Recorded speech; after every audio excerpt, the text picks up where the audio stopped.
azabwera zampano mukukamba sasofala sankasankati pali uyuyu mwina ndindakamba pamalola kuika koma ndimafuna kuti pepani ndangozindikira ntiyankhula sindinaganize kale zampano mmavuna kuti abwere nzika nayo ine kulibe chifukwa cha ndimafuna abwere ino kulibe chifukwa chonena kuti ndimafuna ikhale surprise. Ndimafuna kuti ino muzisiye mmene muzathipirira muja chifukwa ngati umaona ulipiti kwati uja wa blue uja umakhala ngati mwanthira acid chapasipo teka wathembelera ndi chandeno. Ndimafuna kuti muzakababwera kaya kuntchito ku night shift muzapeze kuti watani wayera mchifukwa ndinamuyitana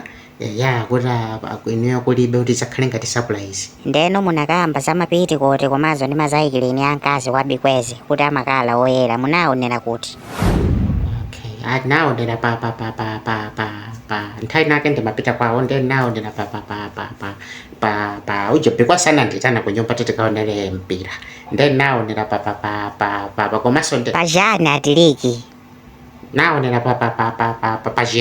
pachingwa nayani ndimwimbire bwanji bikweze ndimvuze ngati akasi ake amayanika zinthu zankati pa chingwe chapanja. Inuyo mukutani ndi nambala ya bikweze inuyo mukutani ndi nambala ya bikweze inuyo ndikuti mukumacheza zinthu zachibwana ndi bikweze inu muzandibowe takala nshere pamenepo ndikusiwa atu zimene mukumachesa ndi mkazi wa bikweze pa WhatsApp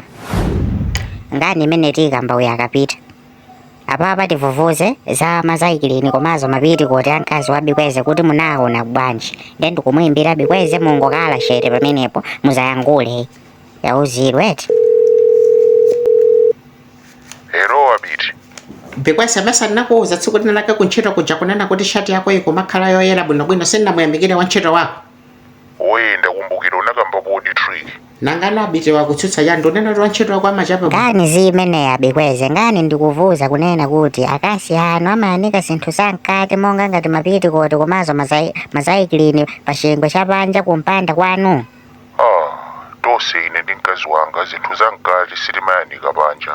timayanika kubafala nyumba zonse zankati zathu. Zampano ratiliki tu anaona mazayikilini komazo mapiti kuti ankasi wanu akuti anaona pa chingwe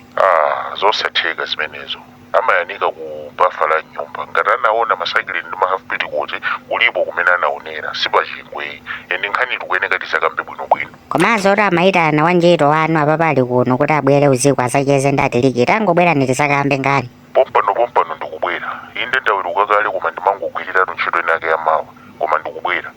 ndizakhalanso bwino tizatero chifukwa ndaonanso mmene trick yakuchezera ndi mkazi wanga pa WhatsApp.